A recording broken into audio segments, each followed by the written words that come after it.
Hello there you guys, welcome to another of my videos. So I am going to be giving you my predictions for Manchester United this season. This is a big season for Manchester United and Ole Gunnar Solskjaer. So I think Manchester United are going to finish fourth this season. That's one of my predictions. I think our top goal scorer is going to be I think it's going to be between either Anthony Martial or Marcus Rashford. I'm going to go with Anthony Martial. I'm now going to predict our player of the year. But it's actually hard to predict, but I'm going to predict on it anyway. Maybe Bruno Fernandes could win it. Maybe even Donny van de Beek, could get it. Maybe even Martial could get it. I'm going to, predict Bruno Fernandes. That's what I'm going to do. I'm also going to predict us to win a trophy this season. Because it's very imperative that Manchester United win some silverware this season, because we've not yet won out in terms of silverware under the Ole Gunnar Solskjaer era, and we haven't won a trophy for over 3 years. And this is the first time this has happened in just over 30 years. So that is my predictions. Can Manchester United mount a title challenge up this season?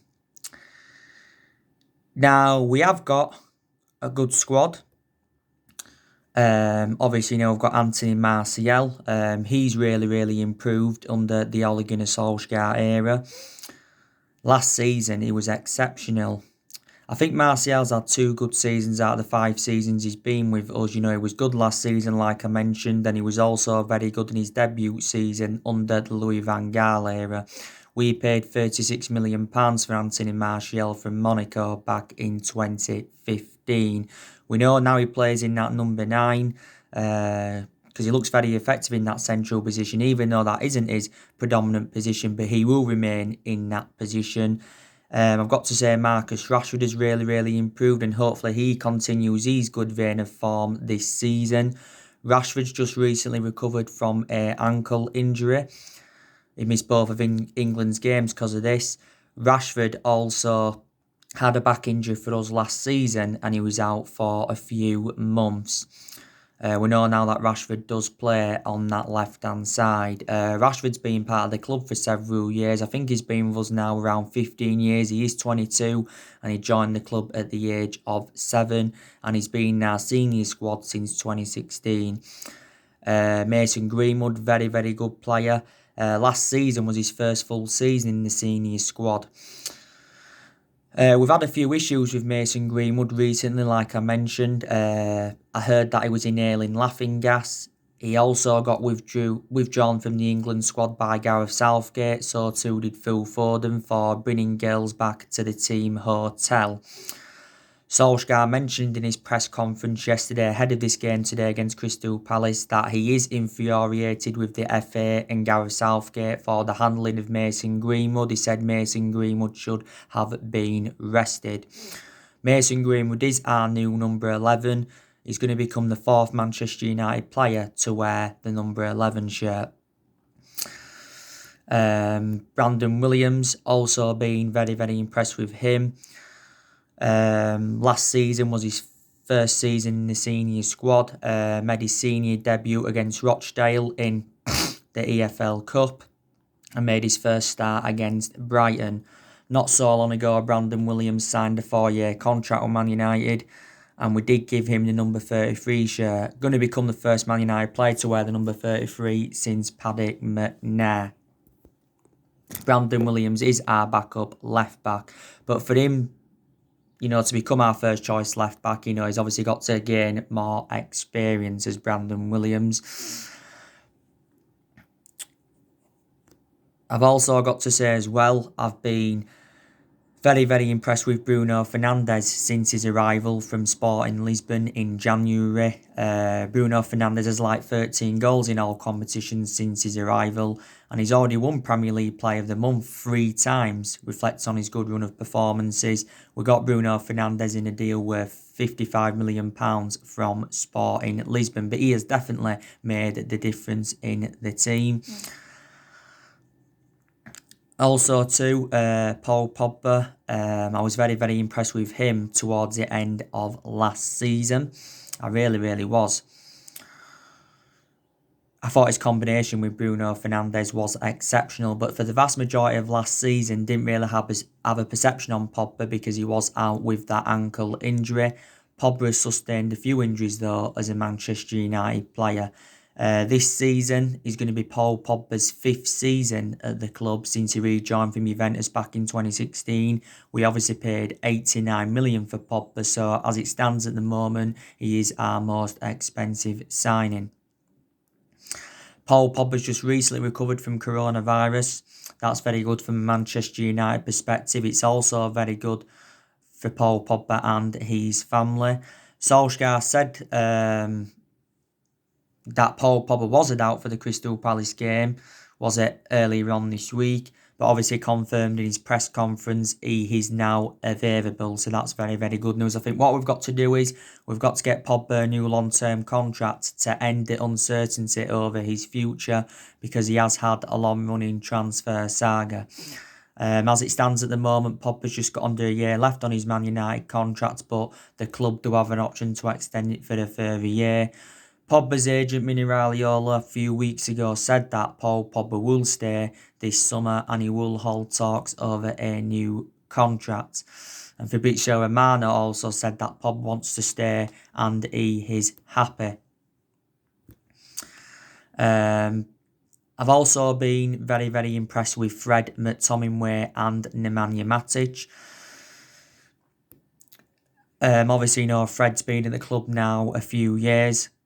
We paid £52 million for Fred from Shakhtar Donetsk in the summer of 2018, so we got him in Jose Mourinho's final transfer window. Fred's still got a contract of us till 2023. A few weeks ago, he was subjected to transfer speculation because it said Galatasaray were interested in him. It also said that Roma were interested in him, but Fred has confirmed he wants to stay at the club and he wants to become an essential player and win trophies. But Fred's found game time very difficult since the arrival of Bruno Fernandes. Scott McTominay, like I said, he's been part of the club for several years. It wasn't so long ago that he signed a 5-year deal with Man United. Don't forget as well, he had that ankle injury last season. I think he's now our first choice holding midfielder, Nemanja Matic. He'll stay at Man United for at least another season. Matic has endured 3 years at the club so far. We obviously got him from Benfica back in 2017 for 30 million. We got him from Chelsea in 2017 in a deal worth £40 million. And Nemanja Matic recently signed a 3-year deal with the football club. Luke Shaw, he's also been very, very good. Last season really improved. Obviously, the first part of last season he was out with injury, but I think when he came back from that injury, he did very, very well. And then towards the end of last season, Luke Shaw had sustained an ankle injury. He's available for the game today, by the way, which is very, very good news. Like I said, my only element of concern about Luke Shaw is that he is injury prone. Luke Shaw's endured 6 years at Man United. We got him from Southampton back in 2014 for £30 million. The perception on Juan Mata is he will stay at Man United for at least another season. We know that Juan Mata now doesn't get in the team a lot, but he does well when he gets given a chance. I think Juan Mata's had a good career at Man United. He's endured 6 years with the club. Obviously got him from Chelsea back in 2014 for just under £40 million. So we have got a lot of good players, but there's still certain players that have obviously got to improve at Manchester United. You know, obviously Wan-Bissaka, he's got to improve his attacking intent because that's what he's lacking at the moment. But Wan-Bissaka's defensive contributions always been very, very good. But if he wants to emulate to like Trent Alexander-Arnold's level, we've got to see more attacking intent from him. This season's going to be Wan-Bissaka's second season at Man United. Obviously, last season was his first season at the club. We got Wan-Bissaka in a deal worth £50 million from Crystal Palace last summer. But I think he can be our right back for the next 9 to 10 years. This is what I do believe. Harry Maguire, there's still aspects of his game now they've got to improve. This season is Harry Maguire's second season at Manchester United. Last season was his first season at the club. We obviously got Harry Maguire in a deal worth £80 million from Leicester last summer. So he's the second most expensive sign at the club and the most expensive centre-half in the world at the moment. Solskjaer mentioned Harry Maguire in his press conference, and he said that he's unsure how Harry Maguire's arrest in Greece and his conviction will affect him this season. We know that he's going to remain Manchester United captain this season. David De Gea, he's got to get back to his best vein of form. David De Gea is going to remain number one goalkeeper for the start of this season. But Solskjaer has said that, you know, his place is under threat by Dean Henderson. Now, this season's going to be David De Gea's 10th season at Manchester United. And, you know, he's been a long servant, you know. I think David De Gea's had like 7 good years at Manchester United because in the last couple of years he has been a liability, reflecting on the calamitous mistakes he has made. De Gea has made over 400 appearances for Man United in all competitions. 300 odd of those appearances have come in the Premier League. You know, David De Gea's won everything domestically at the football club, and he's also won individual awards reflecting on his good run of performances. You know, we paid just over £18 million for De Gea from Atletico Madrid back in 2011. I said if we would have sold him in this summer transfer window, we would have got around £60 million for him, despite the fact he has been inconsistent in the last couple of years. But when De Gea does eventually leave Man United, I think he will go back to Spain. So goalkeeping decision has been made. I think Solskjaer needs to put Dean Henderson as number one, and I would put Dean Henderson in goal today for the game against Palace because I think Dean Henderson is now reliable enough to become our number one goalkeeper. Because he has got that experience behind him because he had 2 successful loans with Sheffield United, and we got Dean Henderson at the age of 14, so Dean Henderson has been part of the club for several years. It weren't so long ago that Dean Henderson signed a 6-year deal with Man United worth 120 grand a week. Eric Bailly, you know, he'll stay at Man United for at least another season, but he's got to improve his fitness because he is too injury prone, is Eric Bailly. Bailly's endured 4 years at the club, got him from Villarreal back in 2016 for £30 million. Like I said, Luke Shaw's got to improve his fitness and that.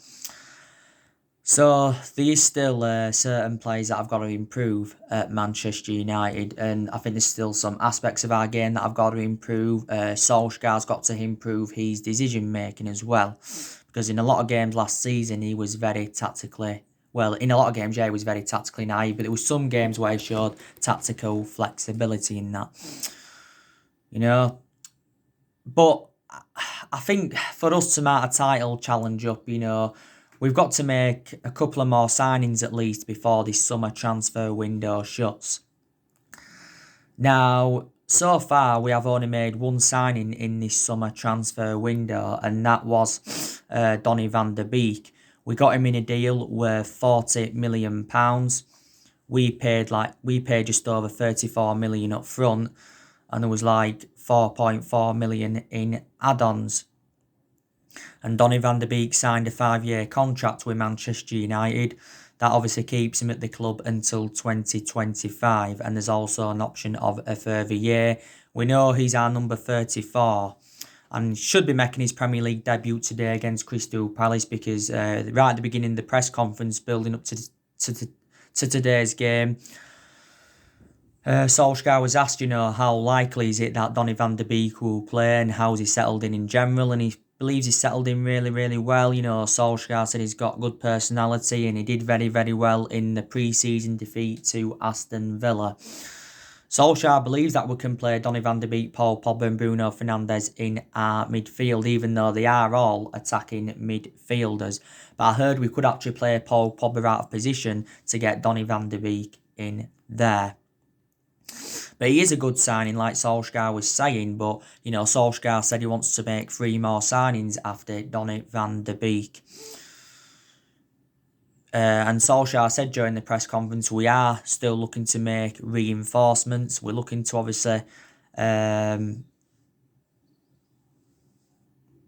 strengthen the key areas where Man United are lacking. Like I said, it'd be beneficial if we could get a centre-half in.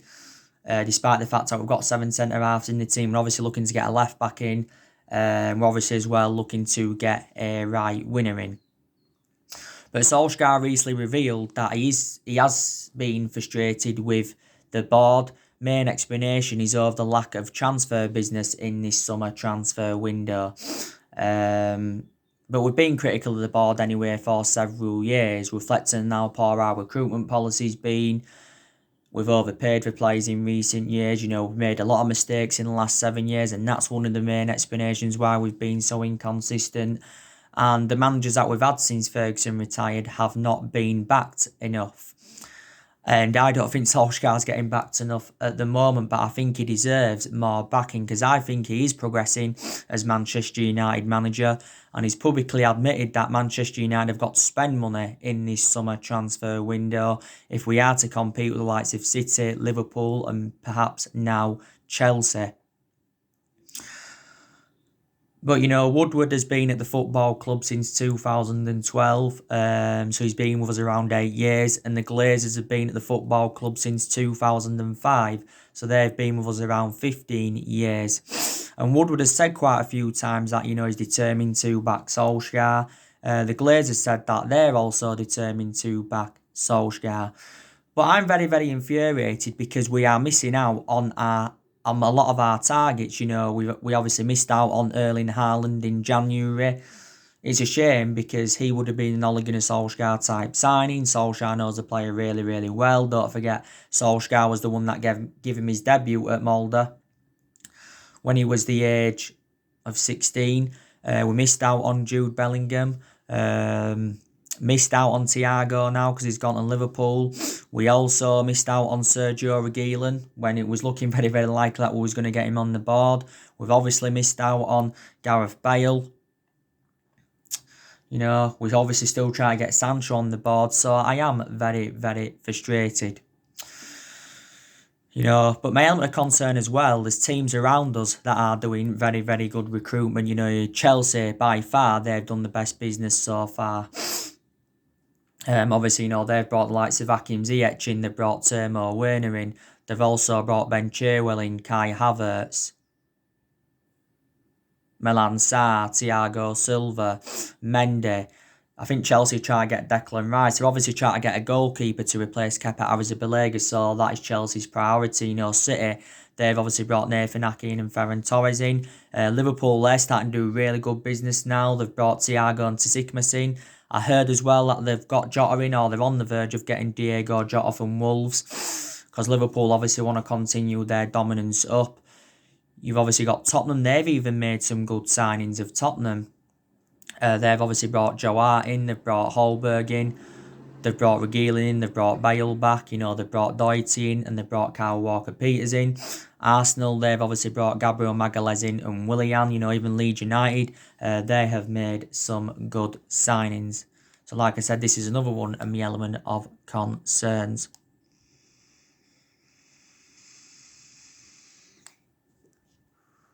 But is it 3 weeks or just under 3 weeks left now until the summer transfer window shuts? And we haven't only got to focus on the incomings, we've also got to focus on the outgoings as well. And we are struggling to offload our fringe players. because it's very imperative that we sell players in this summer transfer window, because quite frankly there is still deadwood at the football club. Obviously, we need to offload Lingard, we need to offload Andres Pereira. Some Man United fans think he'll end up staying. We need to offload Smalling, we need to offload Rojo, we need to offload Phil Jones. We're also looking to get rid of Diego Dalot. I think Sergio Romero will leave the club, because obviously now he's third choice goalkeeper, because Dean Henson just recently come back. So we do need to sell players in this summer transfer window. But this summer transfer window is Ole Gunnar Solskjaer's fourth transfer window as Manchester United manager. But this season is going to be Ole Gunnar Solskjaer's second full season at the club. And obviously he knows this season that he has got to exceed expectations. Now, if he wasn't to make any more signings, then I think we're just expected to finish in the top four so we can get qualification for the Champions League. If we can win a trophy this season, you can analyse that and say, yeah, Man United have had a pretty good season. I think for us to win the title under Solskjaer, we've got to make at least 5 signings. Obviously, that's not going to happen in this summer transfer window. Keep the players that we need at the club, But some Man United fans don't think Solskjaer's good enough to win the title, because let's be honest, he hasn't got a fantastic pedigree behind him. But, we haven't marked any title challenge up in the last 7 years, and, we haven't won the Premier League since 2013, but we are the most successful team in Premier League history at the moment, because we've won 20 titles and 13 of them are Premier League titles. I think we'll have confidence going on into this season anyway, from where we left off last season, because last season Solskjaer did exceed most of his expectations. Obviously got us qualification for the Champions League. We also finished third, and that's the second highest we've finished since Ferguson's retirement. And we also progressed to 3 semi-finals. We got to the FA Cup semi-final, the Europa League semi-final, and the EFL Cup semi-final. The only expectation we didn't exceed last season was winning a trophy. But like I've said, I have taken positives from Solskjaer's tenure so far. Like I said, he's brought some good players in so far. He's also brought more academy players in.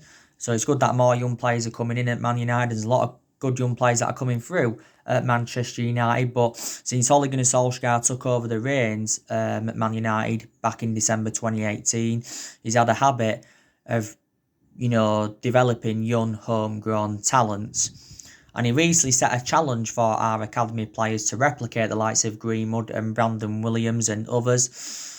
But do you think, like the likes of Tiedemann Mengi's got a bright future at Man United? I think Solskjaer believes he's got a bright future. He made his debut for the club in the Europa League. Hannibal Mejbri, he's another young player that's coming through.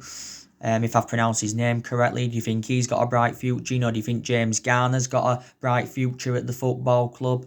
Ethan Galbraith, he got promoted into the senior squad not so long ago. Ethan Laird, he also got promoted into the senior squad, was it, towards the end of last season. We've obviously had to loan a few young players out so they can get regular first team football. We loaned Heath Chong out to Werder Bremen. We recently loaned Dylan Levitt out to Charlton. Joe Pereira, I think, he also went back out on loan.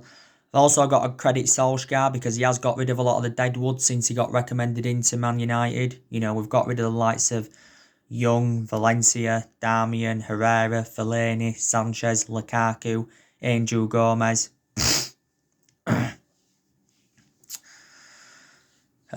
So yeah, he's got rid of a lot of players since he came in. But Solskjaer has been at Manchester United now over a year and a half.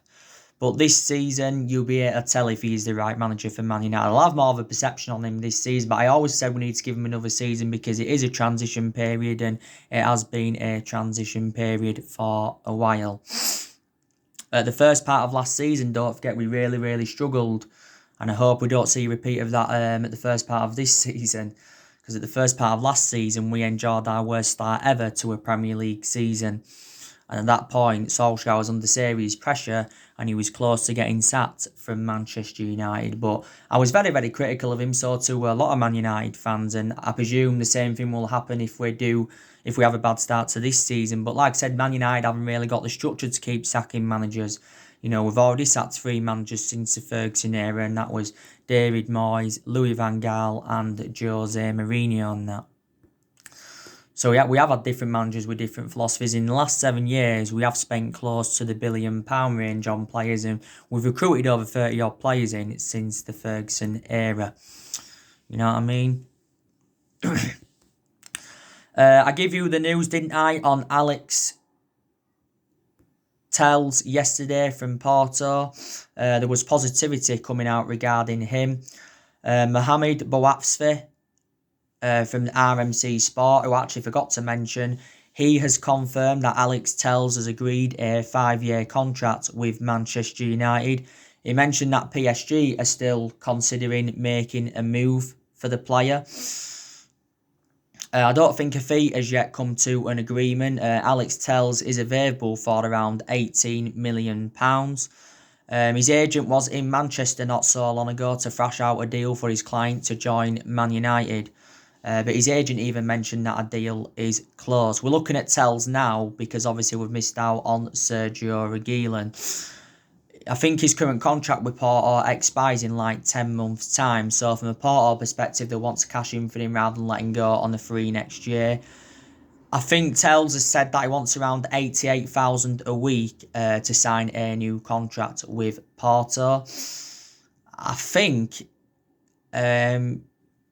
he's contributed around 65 goals in 143 games for Porto as the player. He is the age of 27 and he's predominantly a left-back, so he could be our second signing in this summer transfer window. Chelsea were also in for him, I believe. Jadon Sancho, I heard that we're going to put a last-minute bidding for him, and we're going to offer around £60 million up front, with the rest of the 108 million valuation in add-ons. So we're going to wait until the final week of the transfer window to make our move for Sancho.